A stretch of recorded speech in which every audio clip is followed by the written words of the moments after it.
Өнөөдөр өглөөний хувьд маш хурдхан шиг гол индексүүд маань ямар харилж байгааг харцгаая. Тэгэхээр өчигдрөөс бол маш өөр дүр зураг харагдаж байгаа. Зах зээл бол нэлээд хүчтэй савлсны дараа өнөөдөр бол баг зэрэг тайвширч байгаа ингэж харагдаж байна. Хойд Америкийг харцгаая. Wall Street-ийн арилжаа өдрийн турш савлсан ч гэсэн эцэстээ бол өсөлттэй хаагдсан байгаа. S&P 500 индекс бараг 1%, гэхдээ 1.8%-оос өмнөх уналтаа бол эргүүлэн нөхсөн нь бол зах зээлд геополитикийн эрсдлийг бол түр хугацаанд зөөлрүүлж эхэлснийг бол харуулсан байгаа. Гэхдээ зах зээлийн өнцгөөс нь харах юм бол Трампын мэдэгдлийг зүгээр нэг улс төрийн мэдэгдлэхээс илүүтэйгээр зах зээл дээр үүсэж байгаа савлгааг намжаах, паникийг түр тайвшруулах маягтай мэдэгдэл одоо стратегийн нэг талаасаа дохио болсон гэж харж болох бах. Мэргэн санах юм бол өнгөрсөн 7 хоногт ч гэсэн бас адилхан агуулгатай утгыг бол мэдээллийг бол хийж байсан. Тэгэхээр ажиллагаа бол хугацаанаасаа эрт явж байна гэсэн мэдээллийг бол хийж байсан. Тэгэхээр энэний цаана бол яхахгүй зах зээлийг докторжуулах дохио,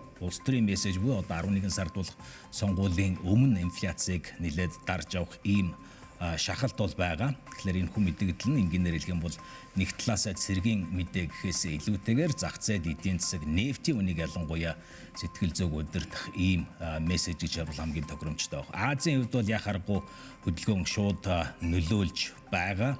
Шинэ Зеланд, Тайван, Никегийн хувьд бол нэлээд өндөр өсөлтийг үзүүлж байна. Никегийн хувьд бол 54,526 нэгжлэр буюу 3.5% өсөлтийг бол үзүүлж байх шиг байна. Коспигийн хувьд бол маш өөр дур зураг харагдаж байгаа. Савлгаатай хэдэн 7 хоногийг бол өнгөрүүлсэн байгаа. Гэхдээ хамгийн сүүлийн байдлаар хат бол 5579 буюу одоо 6% давсан өсөлтийг өнөөдрийн арилжаанд үзүүлж байгаа нь бол яахарахгүй өнөөдрийн гол дүр зураг бол нэлээд эрэг талдаа шингэрч гарч байгааг бол харуулж байгаа. Тэгэхээр гол драйвер бол яахарахгүй геополитикийн мэдэгдэл. Тэгэхээр ерөнхийлөгч Трампын хувьд бол энэ хүү мэдэгдэл хуваарьт хугацаанаасаа төрүүлж байгаа гэдэг маань агуулгын хувьд бол ямар нэгэн өөрчлөлт бол гараагүй, нөхцөл байдал дээр байлдааны ажиллагаа бол ямар нэгэн байдлаар тайвширсан эсвэл багассан гэсэн үг бол биш. Газрын тосны үнийг бол нэлээд сэтгэл зүйн хувьд бол нөлөөлөх оролдлого бол хийж байх шиг байна. Энэ хүү мэдээллийг бол тэгж харах нь зөв гэдгийг бол дахин дурдж байгаа. Тэгэхээр West Texas-ийн хувьд бол газрын тос одоо мегмар гарагт 10% буурч өнөөдрийн байдлаар бол баррел нь 88 дээр явж байна. Брентийн хувьд бол 89.73 дээр буюу өнгөрсөн арилжаатай харьцуулахад бол бараг 9.3% одоо сулралыг бол үзүүлж байгаа нь бол яг харахгүй геополитикийн эрсдлийг зах зээл хэрс зэрэг хурдан үнэлж байгааг харуулж байгаа. Гэхдээ нийлүүлэлтийн эрсдэл бол ерөөсөө арилаагүй гэдгийг бол харах хэрэгтэй байна. Ормозын хоолой бараг хаалттай хിവэрэ байгаа.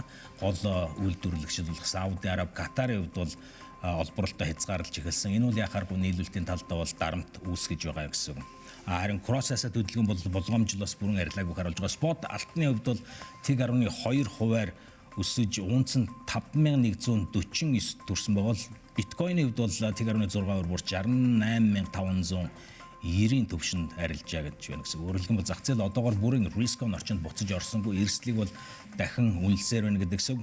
Базаад харах юм бол богино хугацаанд хэдийгээр тайвширж байгаа ч гэсэн геополитикийн эрсдэл бол бүрэн арилаагүй гэдгийг бол дахин санах хэрэгтэй байна. Шинжээчдийн хувьд бол энэ 7 хоногийн хувьд бол зах зээл яхааргүй headline driven буюу одоо мэдээний гарчиг болгоноос хамаарсан хിവэрэ байна гэж харж байгаа. Өөрөлдөх юм бол нэг мэдээ гармагц нефть, хувьцаа, валют зэрэг одоо бүх активийн хувьд бол огцом хөдөлж магадгүй ийм дүр зурагтай байгаа. Нефтийн үн буурс нь бол хэдийгээр зах зээлд амьсгаа авчирсан ч гэсэн ормозын хоолой нөхцөл байдал тодорхой болох хүртэл бол савлгаа үргэлжлэх магадлал өндөр байна гэж бол харж байна. Өнөөдрийн хувьд бол баримжаа авахд ийм байна.